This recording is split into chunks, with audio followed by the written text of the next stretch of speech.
हमारी तरफ से गावड़े सर को धन्यवाद अदा करते हैं और हमें बहुत खुशी है कि इस आज के टाइम में भी पुलिस विभाग में ऐसे अधिकारी लोग भी हैं जो गरीबों की सुनते हैं और जिनके पास पैसा नहीं है, अमीर हो या गरीब हो, हर किसी की इज़्ज़त करते हैं और कानून का पूरा साथ देते हैं।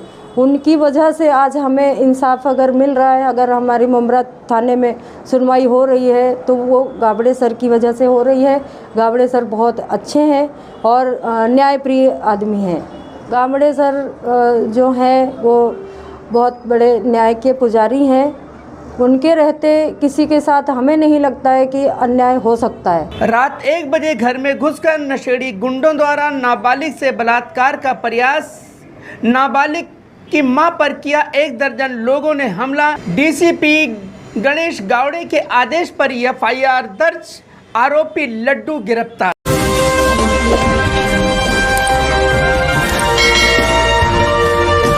मैं सुल्तान रिजवी और आप देख रहे हैं डीडीएस टीवी न्यूज़। दर्शकों, खबर खलडी रोड स्थित न्यास कंपाउंड की है कि यहाँ पर कुछ गुंडे किस्म के लोगों का आतंक है। ये जिसे चाहते हैं अपने आतंक का शिकार बनाते हैं। इनकी दबंगई तो इतनी बढ़ गई है कि ये दूसरों के घरों में घुसकर नाबालिग बच्चियों से छेड़छाड़ और उन्हें अपने हवस का शिकार बनाना चाहते हैं। ताज़ा मामला 14 मार्च की रात का है कि न्यास कंपाउंड मनोवर चाल के पास रूम नंबर 2 में सुमन वर्मा नामी महिला अपने 2 नाबालिग बच्चियों के साथ घर में सो रही थी कि रात करीब 1 बजे के आसपास सोहेल अकबर शेख उर्फ लड्डू अपने 2 साथियों के साथ सुमन वर्मा के घर में घुस गया और उसकी 15 वर्षीय बेटी के साथ बलात्कार करने के प्रयास से बाहर घसीटने लगा।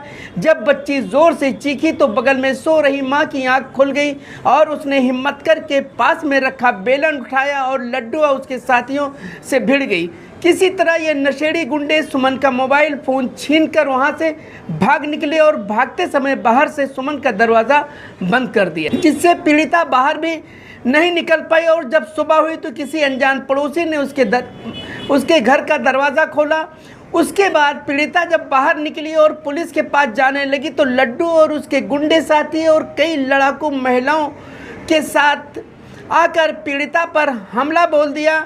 यही नहीं, जब पीड़ित बच्ची अपनी मां को पीटते देख मौके पर पहुंची तो लड्डू और उसके साथ मौजूद महिलाओं ने भी नाबालिग को बुरी तरीके से पीटा और सुमन वर्मा जो पीड़िता है 3 दिन तक पुलिस स्टेशन का चक्कर काटती रही, लेकिन उसकी फरियाद नहीं ली गई, जिससे पीड़िता नर्वस होकर किसी तरह अपनी फरियाद लेकर परिमंडल 1 के पुलिस उपायुक्त गणेश गावड़े के समक्ष पहुंची और अपनी मुसीबतों को बयान किया।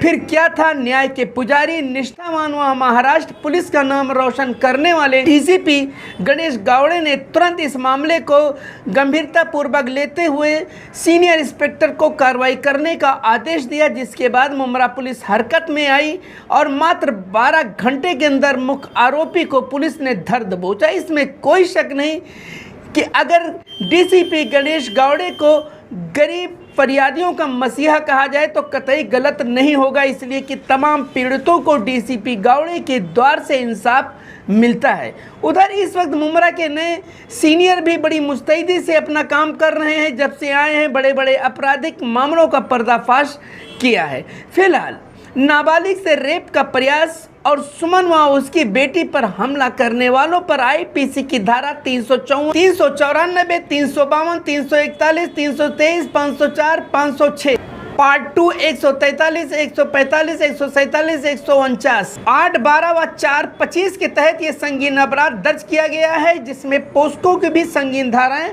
शामिल हैं। इस मामले की अधिक छानबीन एपीआई कुम्हार कर रहे हैं। उम्मीद है कि जल्द से जल्द फरार आरोपी पुलिस के शिकंजे में होंगे। इस बारे में पीड़िता की मां ने क्या कहा है, ये भी सुनिए। आपका क्या नाम है और आपके साथ और आपकी बेटी के साथ क्या घटना हुई है? हमारा सुमन श्रीधर वर्मा नाम है और खरडी गांव में नियाज कंपाउंड में रहते हैं। एक महीना हुआ रहते हुए। हम किसी काम से जा रखे थे देहरादून हरिद्वार, तो वहाँ से हम आए 9 साढ़े 9 बजे आके हम सो गए, थक गए थे हमारी बेटियों के साथ में। जनरल डब्बे में आए थे तो थकान ज़्यादा आ गई थी, हम सो गए। बच्चियाँ हमारी, लाइट हमारे घर में थी नहीं, दूसरे घर से बोर्ड लगाकर फ़ोन चालू करके वो गेम खेल रही थी या पढ़ाई कर रही थी, हमें पता नहीं क्यों। मैं सो रही थी। वो 1 बजे के आसपास के टाइम में हमारे घर में 3 लोग घुसे।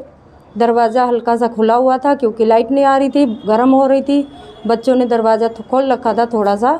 उसमें 3 आदमी घुसे, लड्डू और लड्डू के 2 साथी और। वो घुसकर मेरी बेटी का मुंह दबाए, मुंह दबाकर उसका कपड़ा फाड़े और बाहर खींचने लगे। वो जब मैंने सुना उनको बोलते हुए, जल्दी खींच बाहर, जल्दी निकाल, नहीं माँ उठ जाएगी। जब तक मेरी आँख खुल गई और जब उठी तो मैं देख के मेरा कुछ दिमाग काम नहीं किया। मैं उठी, हड़बड़ाहट में उठकर किचन में गई। मेरे हाथ में बेलन आया। मैंने जब बेलन लेके उन लोग को दौड़ाया, वो भाग गए। 2 नीचे खड़े हुए थे, जो एक बाहर था। लड़की को पहले मैंने खींचा अंदर, वो जैसे कि मैंने अंदर खींचा, वो कड़ी लगाकर तीनों भाग गए। तब उन्होंने बाहर से कड़ी लगा दिया आपके दरवाजे में? जी, कड़ी लगाकर वो भाग गए और ये बोलते हुए गए। चाकू था उनके हाथ में बड़ा सा, जिससे गोश्त वोश काटते हैं, वो चाकू था। और दिखाते हुए उन्होंने बोला कि गला काट के तीनों को यहीं पे दफन कर देंगे जंगल में ही, किसी को भी खबर नहीं लगेगी और कोई कुछ नहीं कर सकता, हमारे आगे कोई नहीं जाता। ये बोलते हुए वो भाग के चले गए। और वहाँ उनकी इतनी दहशत है कि उनके अपोजिट कोई उफ भी नहीं करता है। और तो छोड़िए, कड़ी तक हमारे दरवाजे के कोई खोलने तैयार नहीं था सुबह। फिर आपने पुलिस में शिकायत की इसकी? सुबह पुलिस के लिए जब मैं कड़ी के लिए कई लोगों को मैंने बोला कड़ी खोलने के लिए, तो एक ने दरवाज़ा खोला हमारा। और आज कोई बोलने तैयार नहीं कि हमने दरवाज़ा खोला था, कोई भी बोलने के लिए तैयार नहीं। जब इंक्वायरी हुई तो मैं पुलिस थाने जाने के लिए जब मैं निकली सुबह, तो 40 से बाहर आते ही हमें सब लोगों ने घेर लिया। और कई आदमी थे और 10-12 औरतें थीं। सारी सब ने हमें ऐसा बुरी तरह मारा है कि बोलते हुए कि हम लोग सेल फटा पे खड़े होते हैं, हम लोगों के खिलाफ़ कोई बोलता नहीं है और तू कंप्लेन करने जा रही है, मतलब नहीं जाने देंगे। जी, 10-12 औरतों ने भी बहुत मारा, आदमियों ने भी बहुत मारा। और ये भी बोली, हमारा कपड़ा भी फाड़ दिया था पूरा, ऊपर का भी नीचे का भी पूरा कपड़ा फाड़ दिया था, वो भी रखा हुआ है हमारे पास। और आपकी बेटी को भी मारा। जब मेरी बेटी आई हमारे पास बचाने के लिए, जब मालूम पड़ा, तो मेरी बच्ची को भी मारा और हमें तो वहाँ से हिलने भी नहीं दिया। बेटी को मेरी धमकाते हुए वो बोले कहीं जाएगी तो मार दूंगा, और ये चाकू तूने देखा था ना रात में, उसी चाकू से मारूंगा। तो उस आदमी को मैं जब पहचान गई, जब उसने चाकू का नाम लिया और रात का नाम लिया कि वो लड्डू है। जी, नहीं, लड्डू के साथ वाला जो है, लड्डू को तो मैं पहले से ही जानती थी क्योंकि वो पानी छोड़ता है और हर घर में वही पानी छोड़ता है और दूसरा कोई पानी नहीं छोड़ता है। तो बच्चियों को मैंने जब यहाँ थाने, मुमरा थाने में मैंने भेजा, तो मेरी बच्चियों के साथ में पुलिस वाले गए थे 2, तब उनके साथ मैंने दुपट्टा लपेट के मैं आई थाने में हमारी सुनवाई नहीं हुई। वो सर जो थे उनका कुछ चौहान करके नाम है, उन्होंने हमारे अस्पताल का पेपर बना दिया हमारे लिए। बच्चियों को तो सुना भी नहीं उन्होंने कि बच्चियों के साथ भी कुछ हुआ है। हमारा मोबाइल जब छीनना था, मैंने मोबाइल के लिए बोला सर मेरा मोबाइल दिलवा दीजिए, तो बोले वो तुम्हारे ऊपर इल्ज़ाम लगा रहे हैं, तुमने मोबाइल इनका चुराया है और आप बोल रही हैं इन्होंने चुराया है आपका मोबाइल। ऐसा बोलते हुए उन्होंने अस्पताल का पेपर हमारे हाथ में थमा दिया और अस्पताल के लिए भेज दिया। जब मैं कलवा से पैदल जा रही थी शिवाजी अस्पताल, तो वहाँ पे रास्ते में लड्डू और 2 आदमी साथ में आए हुए बाइक पे आए और उन्होंने बोला तू कितनी निडर है, तुझे ज़रा भी डर नहीं लगता है, काट के ही फेंक दूंगा, तुझे समझ में नहीं आ रहा ना, जब एक का करके दिखा दूंगा तब तेरे समझ में आएगा। अगर कहीं तूने चेकअप करवा लिया अस्पताल में तो एक को काट दूंगा, काट के फेंक दूंगा, समझ में नहीं आएगा तेरे, तब समझ में आ जाएगा। तो नहीं आ रहा है, करीब तक पहुंच गए जी, अस्पताल से बस थोड़ी सी ही दूरी पे थे। जब फिर मेरी हिम्मत तो पड़ नहीं रही थी, लेकिन फिर भी हमने CMO सर को दिखाया और उन्होंने लिखा, एक्सरे लिखा और इंजेक्शन के लिए भी लिखा। मैंने इंजेक्शन लगवा तो लिया था, फिर कोई हॉस्पिटल से ही कोई आदमी आया वहाँ पर और एक्सरे के बारे में पूछा कि कोई अभी लेटेस्ट में एक्सरे हुआ है क्या। तो हमने क्योंकि करवाया नहीं था, लिख के तो मिल गया था लेकिन मैंने करवाया नहीं था क्योंकि ये लोग आगे पीछे ही घूम रहे थे हमारे, इसलिए मैंने नहीं करवाया था। तो जो सर रिपोर्ट लिखते हैं उनके पास वही जो सीनियर गए थे, वो सीनियर थे कि कौन थे हमें ये कुछ नहीं पता है। जो भी थे वो उनके पास गए और इशारे में बोलते हुए हमारी तरफ इशारा करते हुए बोला कि ये वैसा हाथ से करते हुए बोला उन्होंने। मैंने जब ये सब देखा तो अब क्या था क्या नहीं था ये उन लोग को ही पता, हमें नहीं पता। लेकिन हमारी हिम्मत नहीं पड़ी कि मैं आगे एक्सरा करवाऊँ। फिर मैं वहाँ से वापस चली गई। वो मेरे जानने वाले हैं, भाई साहब रहते हैं राबोड़ी में, मैं उनके वहाँ गई। वहाँ से फिर मैं वो उनके बेटे के यहाँ थे वहाँ पे गई, उन्हीं के यहाँ मैं रुकी। फिर रात में जिन्होंने हमें रूम दिलवाया था उनको हमने फ़ोन किया, वो भाई साहब ने ही बोला कि उन्हें फ़ोन करो। तो 2 बजे रात में भी सर से यहाँ चौकी में, थाने में, मुमरा थाने में कोई सीनियर सर से भी बात हुई, उन्होंने बोला आने के लिए।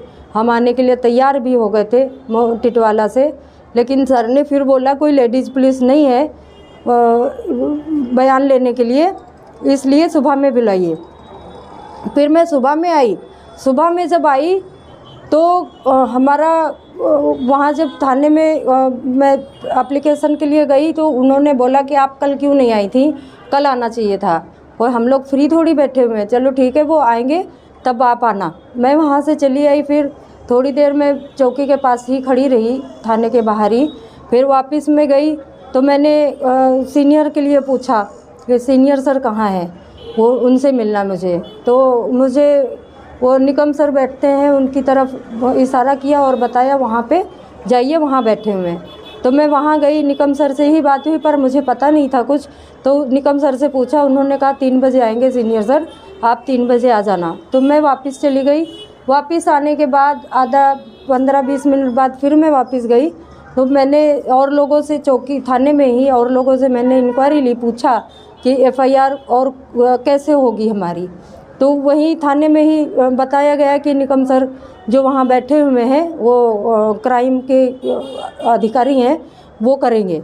तो मैं उनके पास वापस गई और उन्होंने सीरियस लिया भी, लेकिन जिनसे भेजा गया था जहाँ पे ये एप्लीकेशन लिखते हैं वहाँ हमारी फिर सुनवाई नहीं की गई। 9 बजे के लिए बोल के भेज दिया बहाने करके। फिर मैं 9 बजे गई, फिर 9 बजे वापस आई, वापस गई 9 बजे। फिर जब वहाँ गई तो 2 लोग बैठे हुए थे, सब मैं उनका नाम भी नहीं पता है क्योंकि मैंने ध्यान नहीं दिया था, मुझे बहुत टेंशन है और टेंशनों में इतना ध्यान नहीं होता है कौन है क्या है।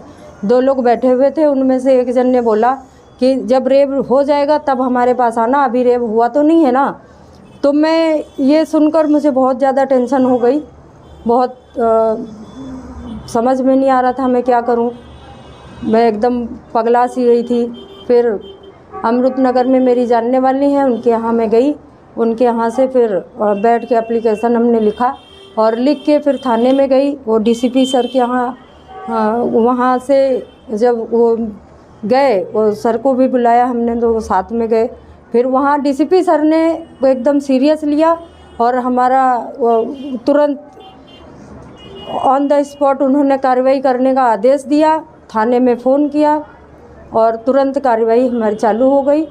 अब 2 लड्डू और लड्डू के साथ जो दूसरा था जिसने चाकू के लिए बोला था वो अभी अरेस्ट किए गए हैं और औरतों को भी बुलाया गया था लेकिन अरेस्ट नहीं किया गया उन्हें। अब कब किया जाएगा ये हमें नहीं पता है, वो सर लोग ही बताएंगे। लेकिन अभी आपको खतरा है उन लोगों से? अभी हमें बहुत खतरा है। हमारी लड़की की तबीयत ख़राब हो रखी है यही टेंशनों में कि कहीं मम्मी को मेरी कुछ ये लोग कर न दें। और इस बात का डर हमें भी है क्योंकि ये लोग धमकियों से तो बाज नहीं आने वाले हैं। लड़की अपने घर पे नहीं जा रही है? नहीं, हमारी हिम्मत ही नहीं है हम हमारे घर पे जाएं, क्योंकि वहाँ हम जाएंगे वहाँ चारों तरफ जंगल है और कोई भरोसा नहीं है। ऐसे लोगों का हम यकीन नहीं कर सकते अभी, जब तक ये लोग अरेस्ट नहीं होते तब तक।